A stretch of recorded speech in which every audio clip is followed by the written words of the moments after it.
Hi everyone, and welcome to this month's Emmaus session. It's February and we are talking about as yourself, love of neighbor. So last month Haley went over the first 4 commandments, and this month I'm going over the next 6 commandments. The first 3 commandments focus on love of God, and then commandment 4 through 10 focus on love of neighbor. So let's dive right in, okay? The painter, sculptor, architect, scientist, engineer, and theorist from the Italian High Renaissance, Leonardo da Vinci, painted the Mona Lisa in the year 1503. The Mona Lisa is worth $870 million and is displayed in the Louvre in a purpose-built, climate-controlled enclosure topped with bulletproof glass, and she's actually soon going to be moved to her very own room. A luthier spends 150 hours to masterfully craft a violin. Antonio Stradivari, an Italian master violin maker, crafted 1,116 violins in his lifetime.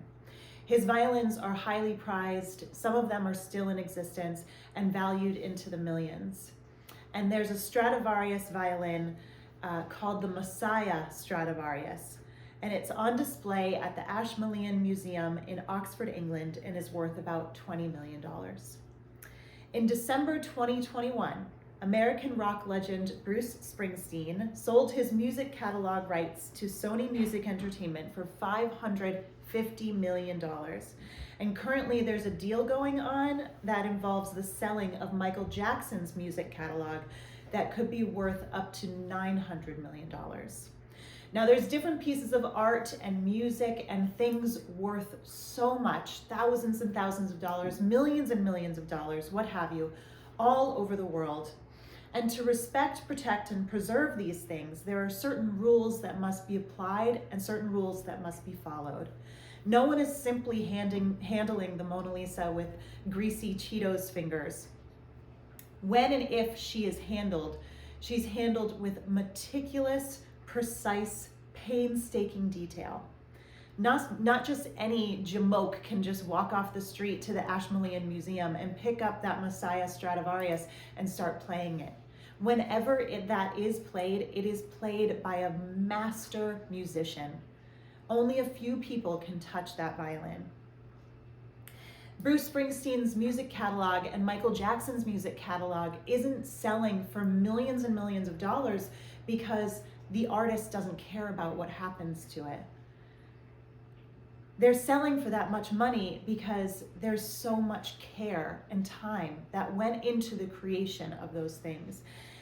And so my point for bringing up the Mona Lisa and the Stradivarius and those music catalogs is because their value, what they are worth, is tied solely and undoubtedly to their amazing creator. Taylor Swift is worth $1.6 billion and has security detail around the clock, and yet her body is the current dwelling place of her immortal soul, and her value in the eyes of God is the same as yours and mine. And speaking of our value and our creator, think of the incredibly intricate amount of detail that goes into the creation of a human being. And of course, science can explain it really, really well in great detail, excuse me, the creation and the development of a new human being. But as Louis Pasteur said, a little science estranges man from God, but a lot of science brings them back to him. So we'd be remiss if we chalked up our human life only to science and not recognize how each one of us is a miracle. Our masterful creator worked in tandem with our moms and dads in order to create each one of us in his very image. Think of how at about 20 days after our conception, our hearts started beating in our mother's womb. And on that heart, as scripture says, his law is written. So just as those art pieces and prized instruments are in temperature-controlled rooms behind bulletproof glass, Just as those songs are being sold for millions to respect, protect, and preserve them, just as Taylor Swift is surrounded by her bodyguards to protect and preserve her life, God gives us these commandments and commands us to follow them in order to respect, protect, and preserve our lives and the lives of our brothers and sisters around us, so that one day we may end up right where we belong, which is with Him in heaven. And with that, I'll turn you into your first discussion. Okay. Welcome back. So as Haley mentioned, I think she mentioned it last month, we went over the 10 Commandments a few years ago in our Emmaus at Home series, and we spent about 40 minutes on each commandment. 40 minutes on each one. And I'm trying to break down 6 in about 20 minutes. So I'm gonna do my best. I'm gonna try and cover just like the real important points, but I would really encourage you to open up your catechism and go through it if you're finding that you need a little bit more, or just to see how much the commandments really cover, because they're not just so cut and dry as what we may think. So let's get started. Commandment number 5, you shall not kill. That's easy enough, right? Don't kill anybody. We're done. On to the next one.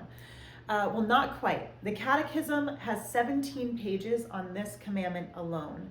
And really what it boils down to is that every human life is sacred from its very beginning to its natural end, from the womb to the tomb, right? God is the Lord and giver of life. Life belongs to Him in a very particular way.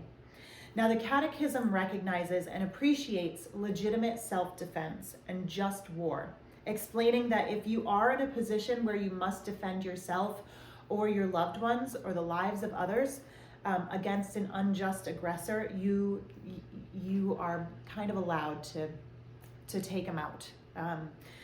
But intentional homicide, abortion, euthanasia, suicide, all of those fall firmly under the command to not kill. God is the author of life. Life belongs to Him.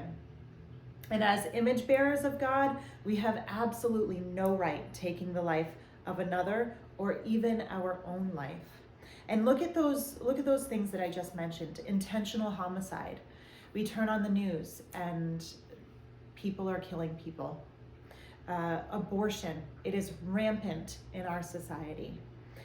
Euthanasia, there's bills being passed, under this name, death with dignity, giving people the permission to take the life of another if that person is suffering or is in, has an illness. We are not allowed to do that. We are not God.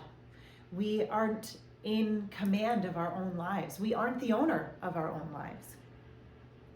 But I'm guessing that most of us in this room, out there, haven't murdered anyone, right? So Jesus takes us a step further and says that everyone who is angry with his brother shall be liable to judgment. So this is where it gets a little bit more tricky, and where all of us are probably guilty of breaking this commandment, because all of us, I know, have been angry with someone at some point, right? We saw a couple months ago when I presented, I think in December, on the 7 deadly sins and the 7 lively virtues. We saw that wrath is a deadly sin. Why is it a deadly sin? It can lead to deadly actions, right? Think about road rage.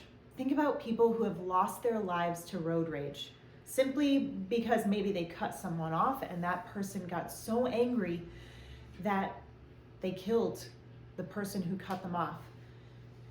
Think about crimes of passion. You get really angry because you catch someone doing something they're not supposed to be doing and you take the life of another. Anger creates destruction, and it can create it can take the life of another person. Jesus is showing that God cares about actions, but he cares most about the heart. If being made in the image of God makes it wrong to murder, it also makes it wrong to carry anger and hatred towards a person. So guarding our heart and the mind is just as much part of obedience to God as good behavior. So where do we have anger or hatred in our hearts towards anyone? How can we cultivate peace in our lives and the lives of others? I heard Bishop Barron speaking on this commandment, and he said that he invited us to broaden it out even further, and ask yourself, am I spiritually a life giver or a life taker? Do I speak life into others, or do I take life away from others? Now moving on to commandment 6, you shall not commit adultery. Again, really straightforward when you read it right off the bat, right? If you are a married person, don't have sex with anyone but your husband or your wife. But this commandment doesn't just stop there. It also looks at the family, which I think is really beautiful. And I mention this because the family is the building block of society.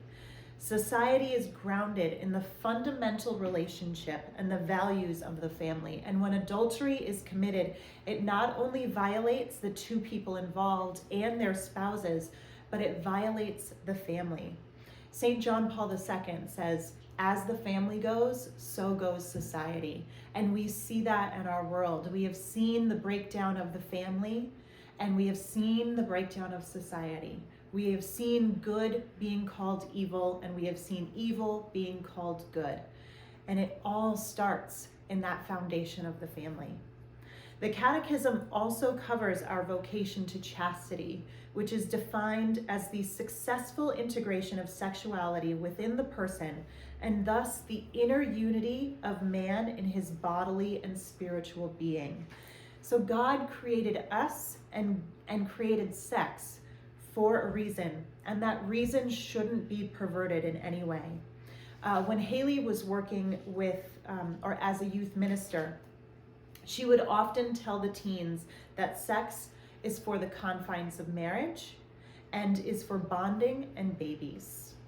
So this commandment calls each one of us to be chaste according to our state in life. We are called to be chaste in our married lives at certain points. We're called to be chaste if we are single. And anything that goes against the virtue of chastity would fall under this commandment.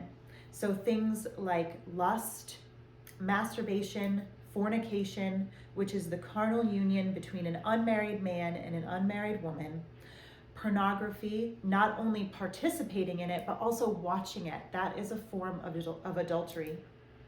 Prostitution, and obviously rape. All of these things go against the virtue of chastity and God's perfect, beautiful plan for sex. And imagine, just take a moment, step out of society and how it pushes sex on all of us all the time. But imagine if the world followed God's perfect plan for sex. Just imagine that for a minute. Imagine if sex was truly only saved within the confines of marriage and it was followed that way.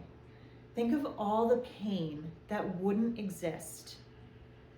Think of the pain from abortion, women's pain from abortion, all the abortions, all the lives that wouldn't be lost due to abortion. Think of the families that wouldn't be broken due to infidelity. Think of the wound of rape and the wounds that wouldn't exist from sexual violence. God created sex. We have taken it and broken it, but he created it for a beautiful, beautiful reason. And that reason is for bonding and for babies, to build his kingdom here on earth. But again, Jesus brings us further, saying, everyone who looks at a woman with lust has already committed adultery with her in his heart. So again, Jesus tells us that merely avoiding physical acts isn't good enough to satisfy the intent behind God's command. God wants his people to be pure in heart as well as in their actions. And this is part of a consistent pattern that we see Jesus doing, right? The attitudes and the thoughts can be just as much sins as actions and speech.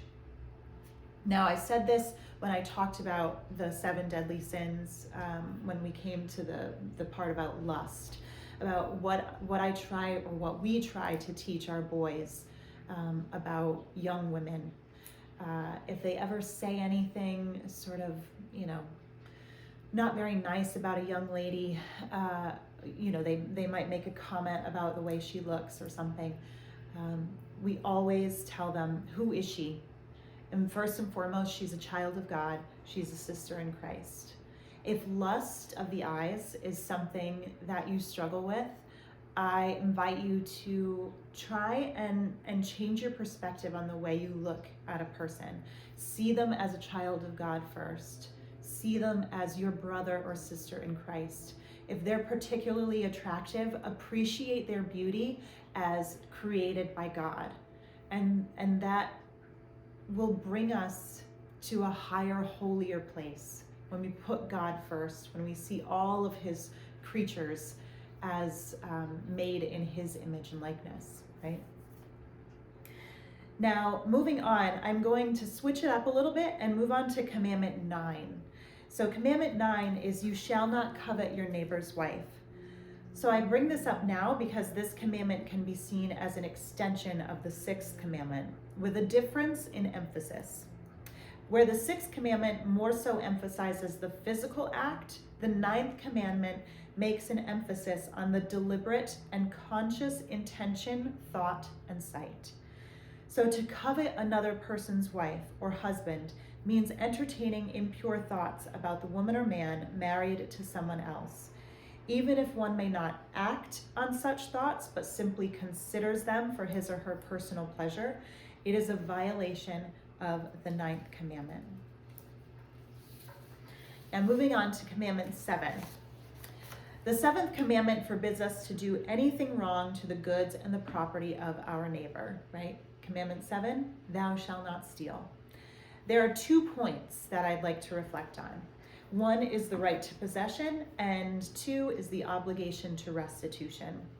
So every person, all of us, have the right to possess earthly goods that are necessary for our sustenance. And we can possess these goods either by way of our labor, so through work, or by way of gift.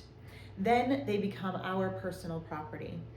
So the acquisition of property is good when it's gained by our labor or by way of gift from another. But this commandment forbids us to acquire these goods by unjust means. So no stealing or cheating someone out of what rightfully belongs to them. And even though stealing is a sin against the 7th commandment, it becomes more or less serious in proportion to the wrong caused to the person from whom something was stolen. So for example, to steal a few pennies or dimes from a person who is really poor is more serious than stealing a small amount from a rich person. But nevertheless, taking even a small amount repeatedly from that same person who's rich is considered to be a grievous act of theft. Now, theft can also be done in a number of ways. It's not just really like stealing something. It can also be not paying just wages to a person, sneaking into work late or leaving early, or by way of plagiarism, like stealing somebody's work. So just as this commandment forbids stealing, we must also not forget that it also makes it a strict obligation to restore the stolen good or make compensation for the damage done. So if you've stolen something, give it back or pay the person for what you've stolen. Thomas Aquinas, I thought this was interesting, also points out that you rob someone of their good name through slander and gossip. And we'll talk more about this when I get to commandment 8. But Thomas Aquinas says that if you gossip or slander someone's good name, you are violating the seventh commandment. And really, how many of us do that? A lot, probably. Now, I'm switching it up again, going to commandment 10. You shall not covet your neighbor's goods. So just as the ninth commandment was an extension of the sixth, the 10th commandment is an extension of the seventh. The 10th commandment prohibits to covet others' belongings, even if they could be acquired justly and lawfully. So I want to talk about what it means to covet. So to covet someone's goods or property is to desire to take those goods without just cause. Covetous desires are sinful, just like evil deeds, because an act is the execution of one's desire. The act is the execution of one's desire. To covet something is the desire to have something, and to covet can eventually lead to us acting on it, right? So why does God forbid us to covet another's goods? If we're just desiring after it, but not acting upon it, then what's the big deal? Again, it has to do with our heart. God is always looking at our intent. You must have seen children playing, and one child puts down a toy, and then another child comes over and picks up that toy. And that original kid wants it back because he doesn't want that other kid playing with his toy, even though he wasn't playing with it at the time, right?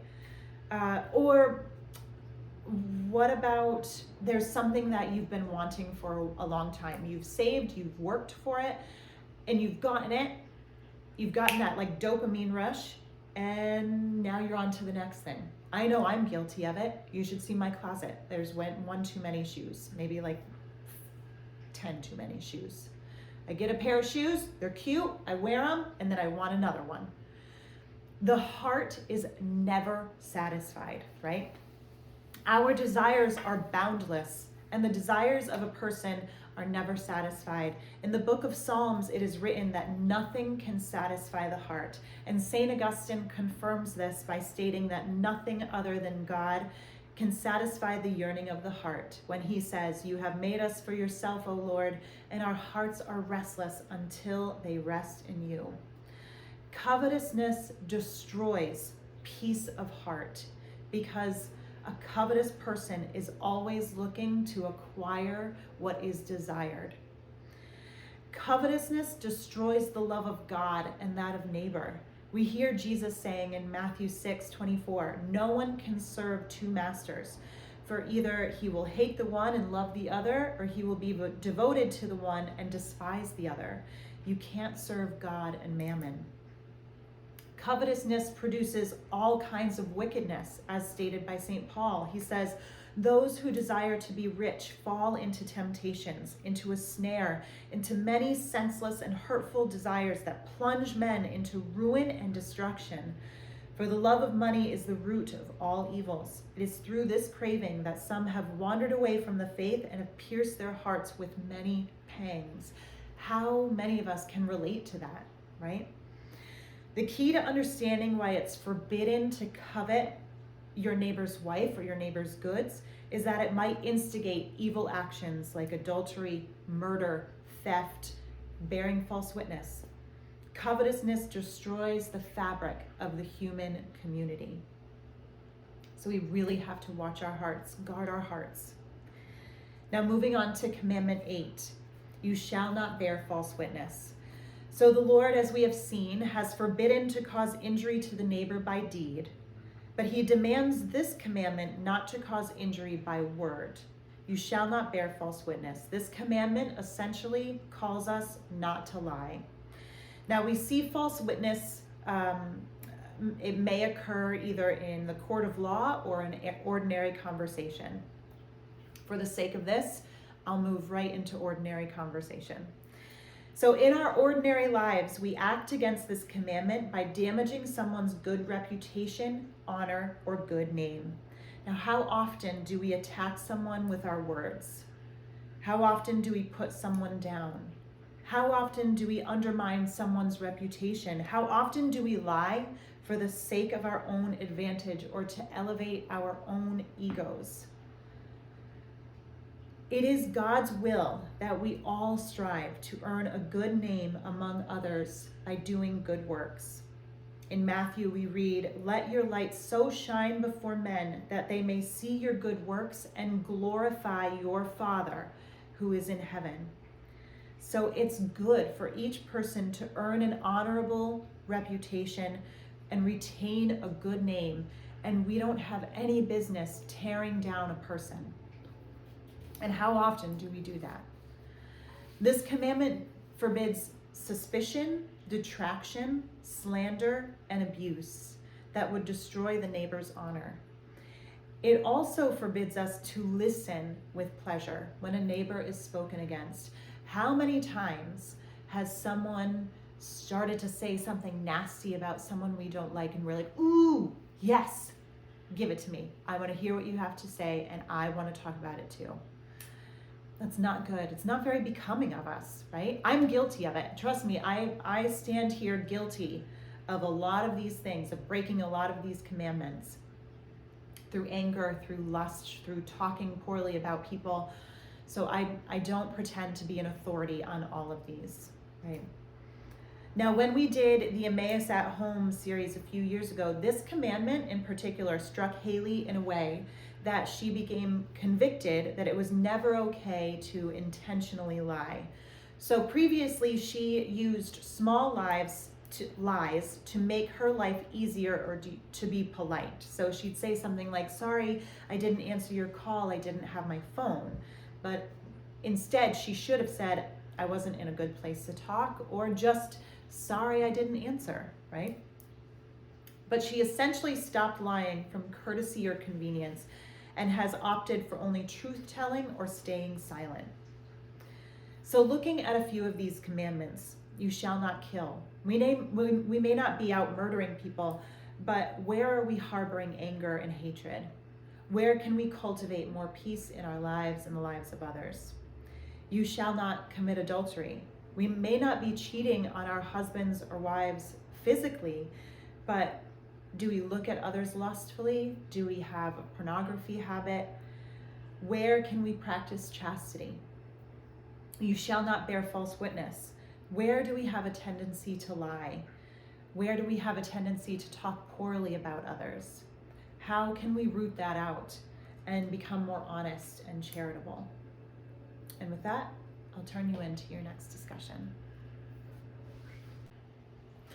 So welcome back. I hope that you guys had good, fruitful discussion from that. So in conclusion, I just want to say that I know that the 10 Commandments can often be viewed in a negative light, right? They're often seen as a big list of no's and don't do this and shall nots. So I think it's important to remind us all and to emphasize that our relationship with God comes before the rest of the rules. Look at how the 10 Commandments starts. You shall love the Lord your God with all your heart, mind, strength, right?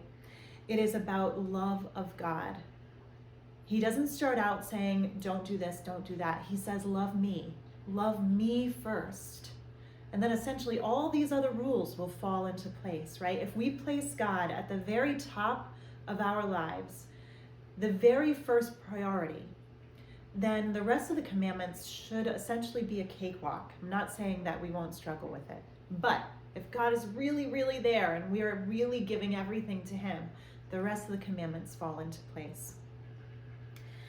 So the 10 Commandments, they aren't necessarily a list of things we're forbidden to do, but more of a way to liberate us, and really a user's manual for a life well lived.